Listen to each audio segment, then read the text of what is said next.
Hola amigos de Alex MKT, pues hoy iniciamos un nuevo capítulo más, ya con la llegada de la primavera, con todo este cambio de clima que pues son importantes para las plantas, pues tenemos un invitado súper especial, el doctor Santana. Doctor, ¿cómo está? Muy buenos días, Alexis, qué gusto saludarte y iniciar con esta nueva etapa en este programa. Oiga, cuéntenos un poco más de su experiencia en la agricultura, en la jardinería, cuéntenos un poco. Bueno, mira, Alex, yo soy ingeniero agrónomo de carrera, de profesión. Después tengo una especialidad en horticultura en Italia. Y también tengo una maestría y un doctorado en Estados Unidos sobre plantas, sobre agronomía y agricultura y un poco de jardinería.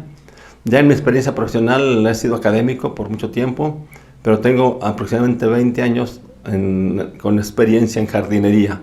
Y también los 40 años profesionales he sido docente académico. De tal forma que sí tengo buena experiencia en jardinería y también en el aspecto agropecuario. Oiga, y por ejemplo, ya que se viene la primavera, ¿cómo es preparar el suelo tanto en la primavera como en otros tipos de climas? ¿Cómo podemos preparar la tierra para que esto se cultive tanto en jardinería como en agricultura? Bueno, mira, el principio es el mismo. Hay que preparar la tierra, y preparar la tierra es que tenga los elementos suficientes y condiciones para que las plantas crezcan lo mejor posible. Y cuando hablamos de agricultura, para que produzcan lo mejor posible, que sean productivas. Y cuando hablamos de jardinería, que luzcan lo mejor posible. Acordemos que el jardín es para relajarse y no para estresarse. De tal forma que el principio es que la tierra esté suave, floja, para que el aire circule por el suelo y también que las raíces puedan crecer fácilmente. Ese es el principio general.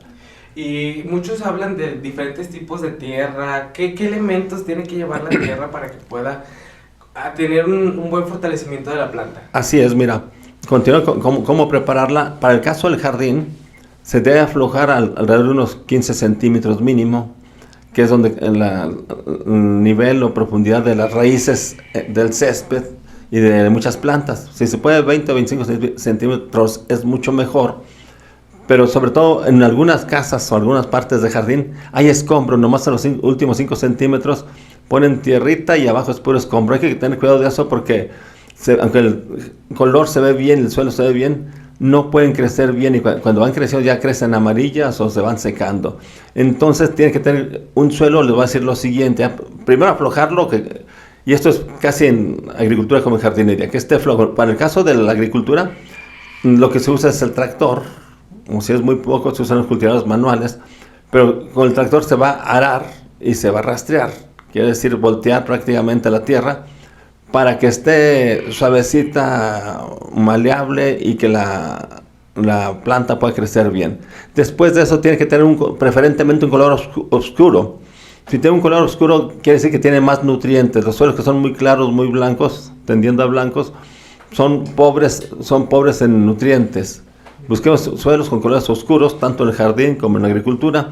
Y en el jardín, como regularmente son más pequeños, podemos agregar composta o materia orgánica para que tenga más nutrientes y tenga ese color que es el deseable. Sin embargo, si no tuviera ese color, hay que agregar 3 elementos básicos fundamentales, que es el nitrógeno, el fósforo y el potasio. Estos nutrientes, el nitrógeno, nos sirve para que la planta esté verde, que crezcan las hojas. El fósforo es para la flor, para que crezcan flores y después frutos. Y el potasio es para que nos ayude en los estreses. Cuando hay estrés por agua, por calor, por plagas, enfermedades, si tenemos una planta fuerte y con potasio, tolera y aguanta más los estreses. Y si yo tengo un terreno, por ejemplo, compro un terreno en cualquier lugar, ¿todo terreno es apto para cultivar? ¿O tengo que hacer algo? No, precisamente cuando vas a aflojar tu terreno, ya sea en forma manual o con una maquinita, te vas a dar cuenta si está profundo, porque a veces los fraccionamientos o nuevas casas se hacen en terrenos de cultivo, entonces sí tienen profundidad suficiente. Sin embargo, en las propias ciudades, en el jardín, en la área de jardín, tiran el escombro y encima le ponen tierrita nada más. Si ese fuera el caso, hay que quitar todo el escombro y poner tierra rica, de color oscuro preferentemente, y eso nos da buenas condiciones y eso hace el éxito. ¿Y cómo puedo conseguir esa tierra? La venden en la ciudad, en donde venden materiales para construcción, y si no también, si quieres hacerlo directamente, puedes sacar tierra del campo de buen color, también se puede hacer para el jardín. Y decía que el éxito de tu jardín y de tu cultivo es tener buen suelo, porque ahí la planta va a tomar sus nutrientes y si dejamos escombro, obviamente no va a crecer bien. Aparte, ya después de eso, tenemos que tener nutrientes, decíamos nitrógeno, fósforo y potasio, pero también debemos de considerar, aparte de eso, cuántos elementos adicionales requiere. Cada cultivo requiere elementos diferentes, pero para entrada estos tres son los básicos fundamentales. También debemos considerar cuánta agua tenemos. Okay. Si en la ciudad quiero hacer un jardín muy grande y no tengo agua suficiente, no va a tener un jardín bonito. Y en el campo también debo considerar que tenga agua para todo el cultivo. Yo puedo hablar de 10 hectáreas, si nomás tengo agua para 3 hectáreas, debo pensar que en ese sentido que tengo agua nomás para 3 hectáreas. ¿Y qué consejos ahorita que se viene la primavera se pueden añadir tanto a la jardinería como a la agricultura? Bueno, sí, en ese sentido vamos pensando en especies que sean de la región. No puedo pensar en cultivar plátanos aquí porque es más tropical. Y por ejemplo, en mi jardín, debo pensar en poner plantas de sol y si las quiero de sombra, meterlas en maceta dentro de la casa. Eso es un error frecuente, que voy a un vivero y compro mi planta y luego la pongo en mi casa y si era de sombra y la puse en el sol, se queman las hojas. O al revés, si era de sombra, si era del sol y la pongo adentro, no va a tener luz suficiente y se nos va a secar. Y luego decimos que tenemos mala mano. No hay ni buena ni mala mano, es tener cierto conocimiento mínimo para que nuestras plantas crezcan. Hay que considerar en todos los casos 4 factores fundamentales. Uno, que tengamos agua, porque es la que la va a hacer crecer. Otra, que tengamos buen suelo.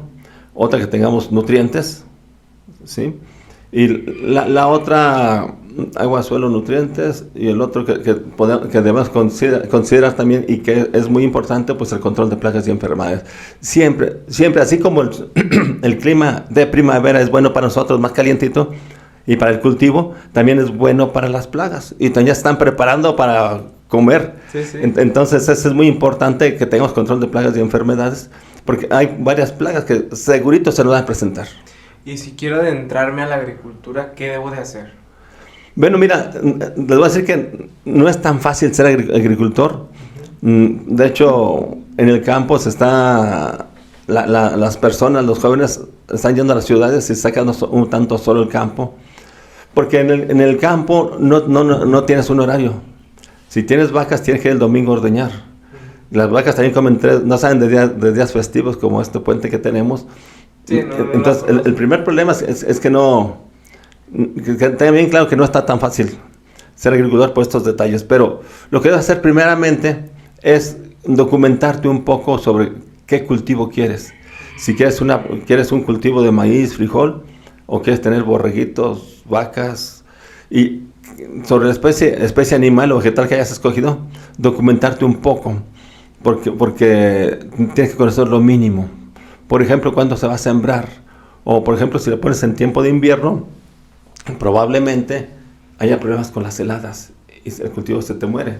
Oiga, y bueno, sí he escuchado eso de que los tiempos son importantes en la agricultura, pero digamos, si la tierra tiene los nutrientes, tengo el agua, ¿puede que subsista el cultivo a pesar de que, por ejemplo, fuera de invierno o algo así? ¿Tendría que comprar algún equipo complementario o algo? No, o sea, si con una información mínima, de hecho existe la información incluso en las redes sociales, puedes preguntar cuál es la mejor fecha para sembrar maíz.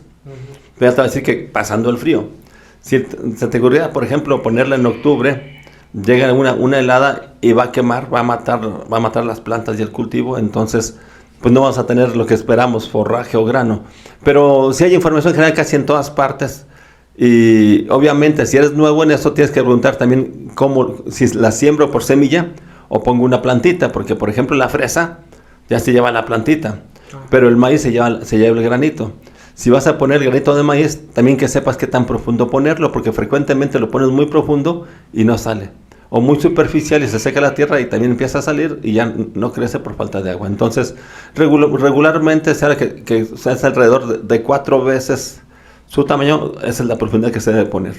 Por ejemplo, Me he enseñado a cultivar que con el dedo le metes el dedo. ¿Esa es Sí. la profundidad adecuada o tiene que ser más? No, es según el tamaño de la semilla. Ah, ok.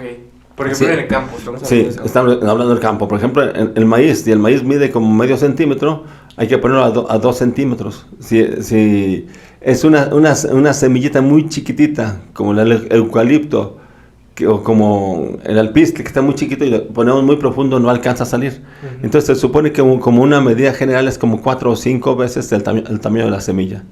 Ok. Entonces, una semilla muy chiquita la tienes que poner más medio centímetro o 1 centímetro por lo mucho. Una muy grande la puedes poner mucho más profunda. ¿Y qué cambiaríamos de la agricultura, incluso también la ganadería aquí en México y en el mundo? Bueno, mira, es un tema muy de moda y muy importante. Hay dos factores, o varios factores que tenemos que cambiar en general, obligatoriamente. El primero es el cambio climático. Resulta que en otros tiempos nos llovía, decíamos que el 24 de junio empezaba a llover. Y decíamos que junio, julio y agosto llovía y que hay canícula y ya no sabíamos todo y eso pasaba. Ahorita con el cambio climático a nivel nacional y a nivel mundial, de repente ya no llueve, de repente llueven tormentas y de repente, acordemos que hace creo 4 años o 5 años, en marzo tuvimos una nevada aquí en Aguascalientes. Cierto. Entonces ya es parte del cambio climático. Entonces tenemos que irnos adaptando al cambio climático en todos los aspectos. La temperatura, el agua. En otros tiempos decíamos que febrero loco y marzo otro poco. Y ahorita ni estuvieron tan locos este año, ¿no? Sí, Sí, entonces, no has estado tan loco. No, y eso es parte del cambio climático. Entonces tenemos que adaptarnos al cambio climático que surge con la contaminación y todo lo que ya sabemos. Pero en la agricultura tenemos que hacer eso, adaptarnos un poco al cambio climático y ya no puede ser que algún conocimiento de hace 2 o 3 años o 10 años lo podamos aplicar como tal. Antes teníamos que la fecha de siembra para el maíz era del 20 al 30 de marzo, por ejemplo, y cada año lo hacíamos así. Ahora ya no, el cambio climático nos cambió fechas y nos cambió muchas actividades que tenemos que realizar. Entonces ese sería uno de los primeros cambios que tuvimos que hacer del cambio climático. ¿Y has escuchado, por ejemplo, de la agricultura orgánica que se está manejando en países europeos? No sé si aquí en México se está implementando tal cual ese método de la agricultura orgánica, que es aprovechar los microorganismos. Sí, ese es otro algo que debemos que hacer. Específicamente en este tiempo y en este momento tenemos un problema importante a nivel mundial, que el fertilizante químico subió como el 300%.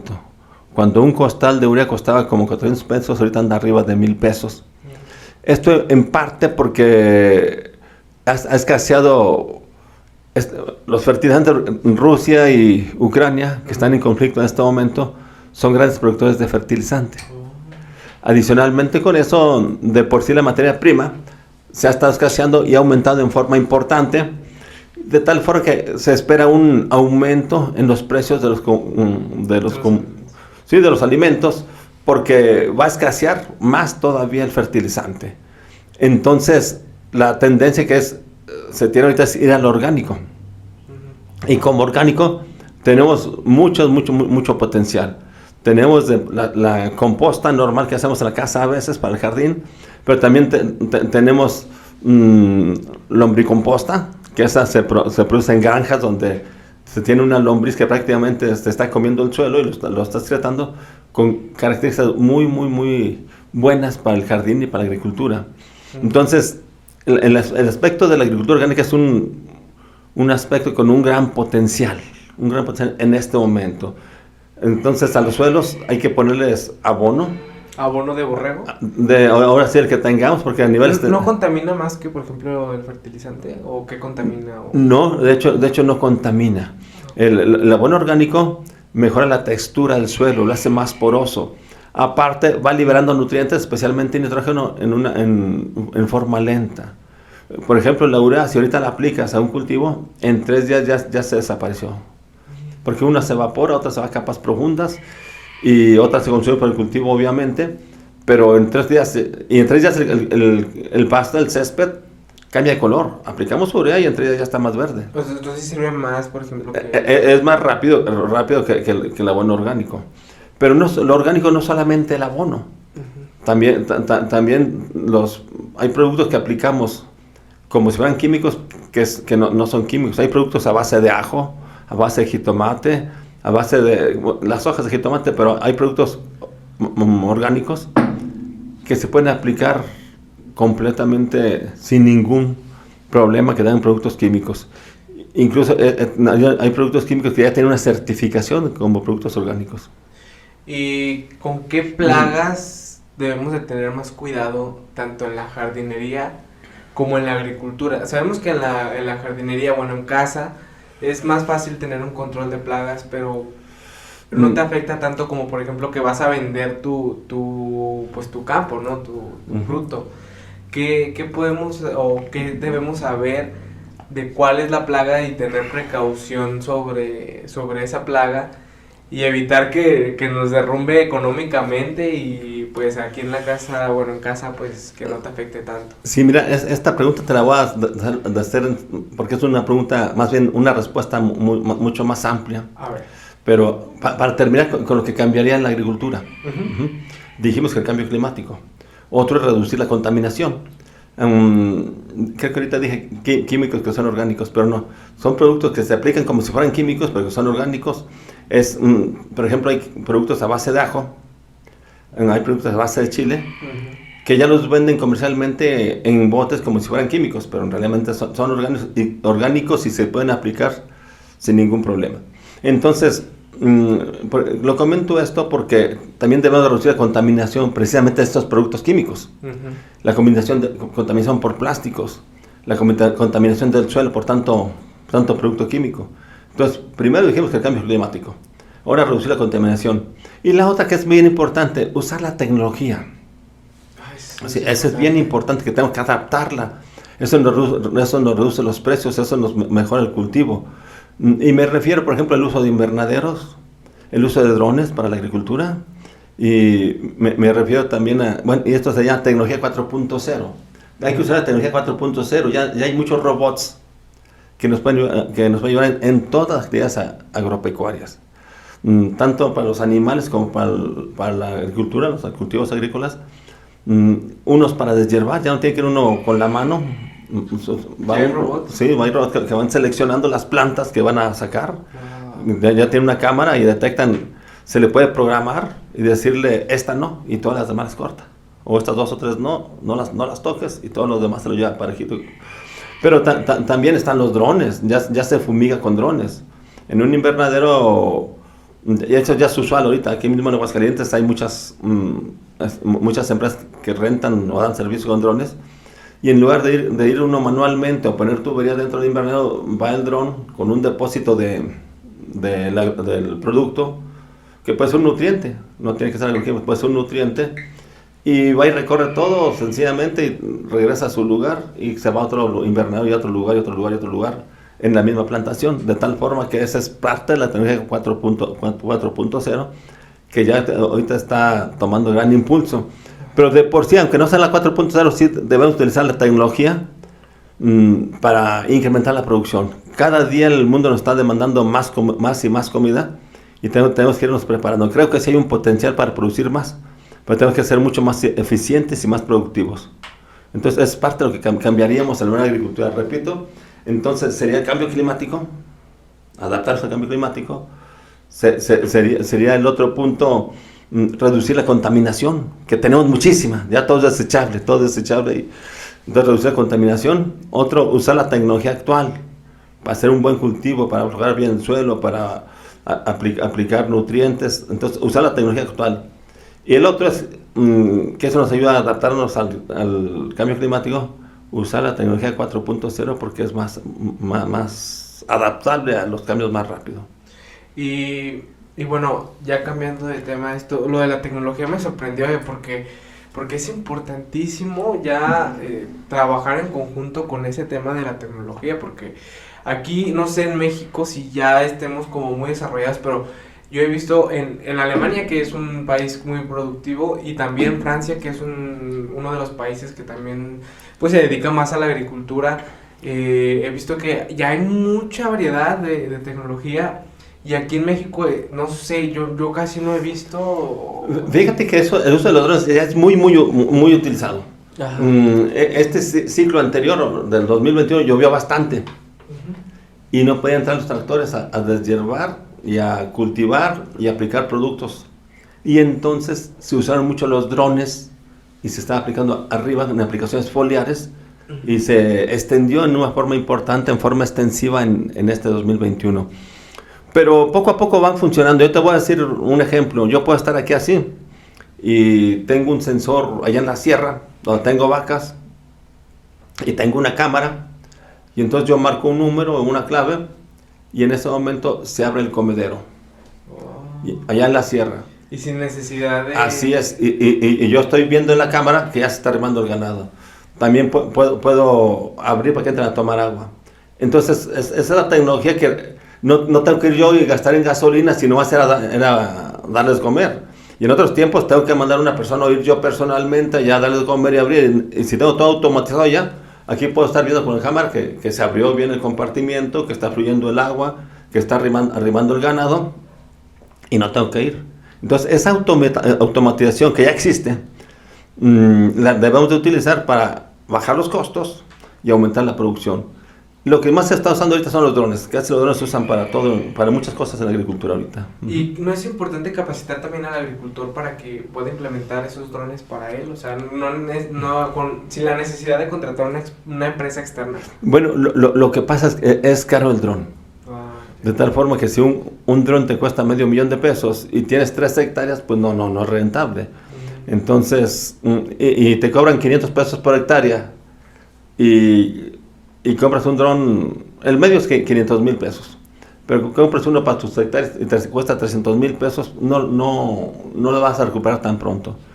Entonces es como en todo, que hay cosas que puedes vender en pequeño, pero ya en grande no te conviene. Entonces sí, lo más común es que acudan a una empresa que tenga drones, a una empresa que tenga este tipo de tecnología, porque a veces, por ejemplo, si él no lo va a poder programar tan fácilmente, se le capacita, pero un descuido que no lo programó bien y el dron se va contra un tubo, pues ya perdió su dinero. Sí, o en lugar de levantarse y que vaya contra el suelo. Entonces sí se requiere cierta capacitación, pero bueno, si tienes ciertos estudios, si es agricultor, también puedes capacitarte, sí lo puedes lograr. Y ya que hablamos de las fumigaciones, ¿cuáles son las plagas con las que debemos de tener? Ok. Mira, te decía hace un rato que así como el clima se viene calientito para los humanos y para los cultivos, también para las plagas. Y acá sí se nos adelantan. Hay varias plagas muy comunes que son comunes para los cultivos y para el jardín, que es por ejemplo la mosquita blanca.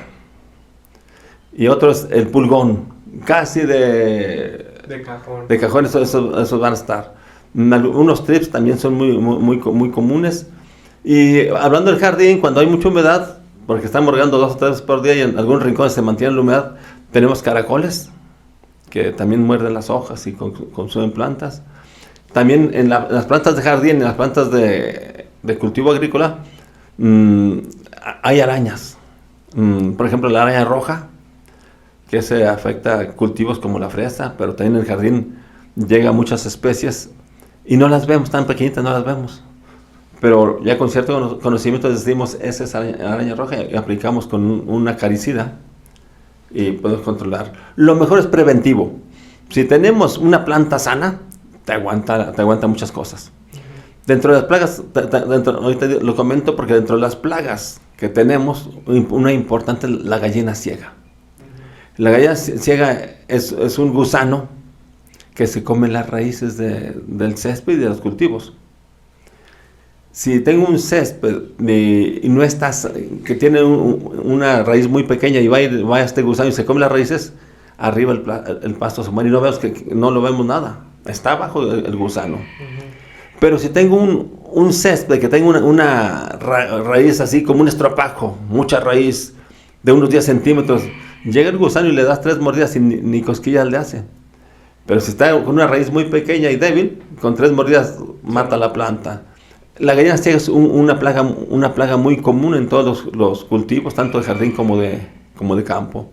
Y hay otras plagas más específicas. Por ejemplo, en maíz hay un gusano que se llama gusano de alambre, que también es muy devastador, sí, mata muchas plantas. También en el jardín tenemos, y en los cultivos, la hormiga arriera. Esa hormiga, si no nos descuidamos, en 3-4 días deja pelón un árbol. En ese caso, no hay que aplicar un producto, porque si un árbol lo deja pelón en 3 días. Hacen caminito y se reproducen bien rápido, y de rato vemos el árbol sin hojas. Hay que aplicar un producto nada más alrededor del hormiguero. Muchas personas ven todo el camino y le van echando producto en todo el camino, y no, pues tienen que llegar y salir del hormiguero, y no se controlan la primera vez. ¿Es el inventado polvo de avión? Ese se llama polvo de avión, ahora se llama paratón metílico, es muy barato. También es contaminante, por eso nomás se pone alrededor del hormiguero. Pero ya cuando ven que ya eso se aguantan abajo, y a la semana salen por otro lado. Y entonces hay que hacer estar frecuentemente. Hasta que se canse. Sí, unas 3-4 veces mínimo sí hay que aplicar. Pero bueno, con estas plagas y enfermedades, estas plagas más comunes que comenté y más frecuentes, hay que buscar también hacer una aplicación ecológica. ¿Cómo sería una aplicación ecológica? He escuchado también de un tal jabón potásico. Así es. Hay muchas formas, cosas que podemos aplicar.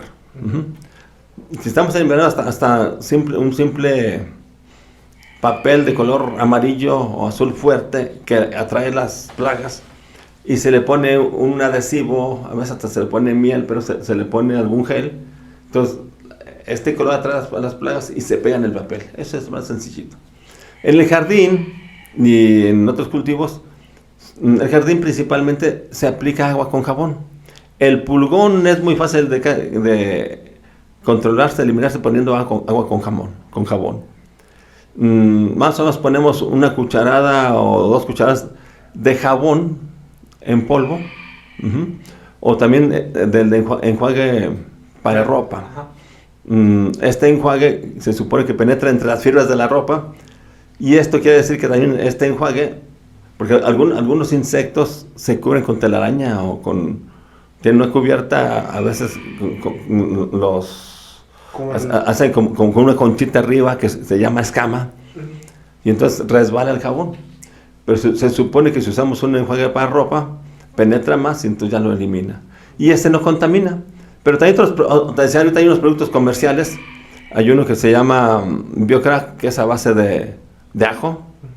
Otro que se llama Picaroff, que es a base de chile, ajo y creo hojas de jitomate. Y eso los eliminan igual que un producto químico. Entonces hay muchos comerciales, te dije 2, pero hay muchos que ya los venden en estas tiendas que venden. Antes eran agroquímicos, vamos a agroproductos, porque ya venden orgánicos y químicos. Entonces sí hay muchos productos orgánicos que pueden encontrar este tipo de plagas. Y por ejemplo, el jabón potásico también ayuda, porque he escuchado que ese es como más orgánico también, ¿no? ¿O es más contaminante? No, es orgánico, pero más bien más que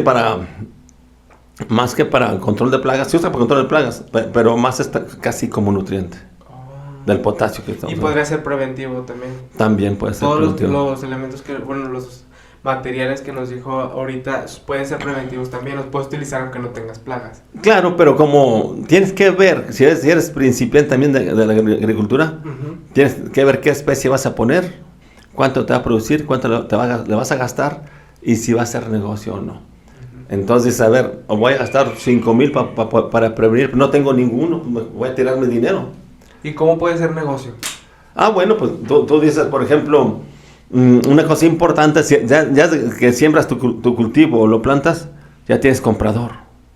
Por ejemplo, dices, voy a hablar de la fresa, voy a gastar $500,000 en mi cultivo y voy a producir 50 toneladas por hectárea, y ya tengo quien me lo compre porque me lo va a comprar a 20 pesos el kilo, y voy a producir 800,000, voy a vender 800,000 pesos, y voy a gastar 500,000 pesos, me quedan 300,000 pesos de ganancia. Okay.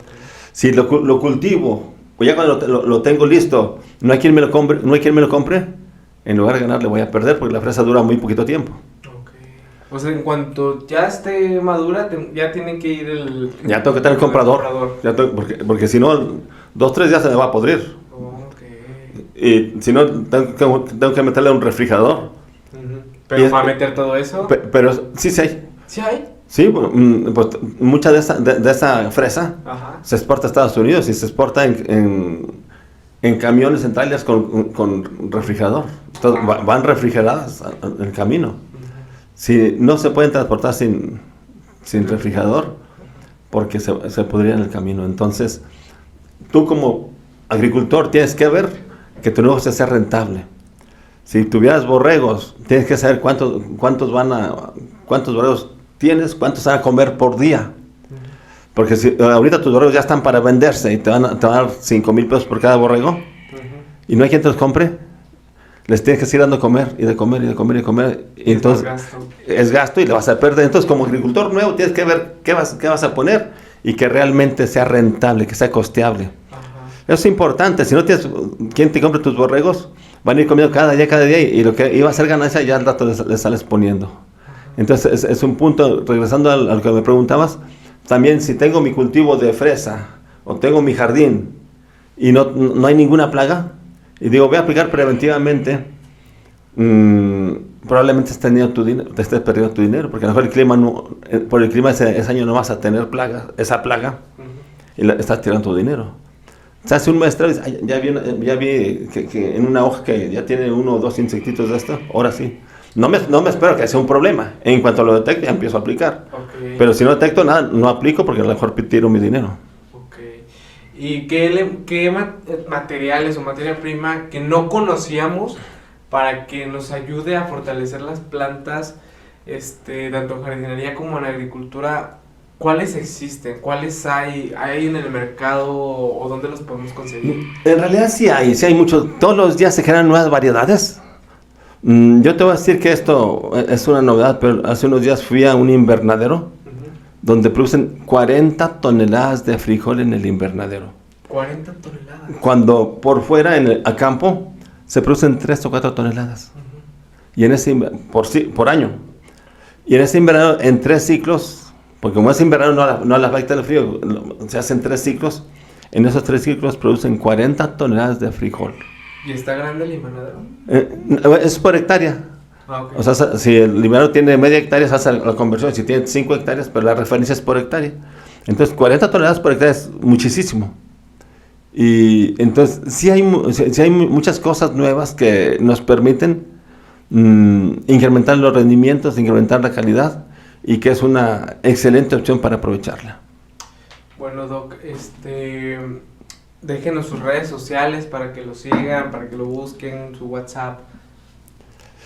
Claro que sí, mira, bueno, el WhatsApp que es el de uso más general, es el 449-804-0502. 449-804-0502. Y las otras redes sociales pues las ponemos porque no las tengo presentes todas. También tiene su negocio también de venta de materia prima para la agricultura. Sí, efectivamente, sí, nosotros también damos servicio de jardinería, damos asesoría técnica en agricultura y también vendemos planta para jardinería. ¿Y cómo se llama? Se llama Everexcel. También vamos a dejar en la descripción el link para que se... Excelente, sí, Viveros Everexcel, y estamos para servirles y darles cualquier sugerencia, consejo o asesoría, ya sea para jardinería o para cultivos. Pues esperamos una segunda parte, Doc. Claro que sí, con mucho gusto, y es un placer poder iniciar esta nueva etapa y estar compartiendo con ustedes temas de gran interés.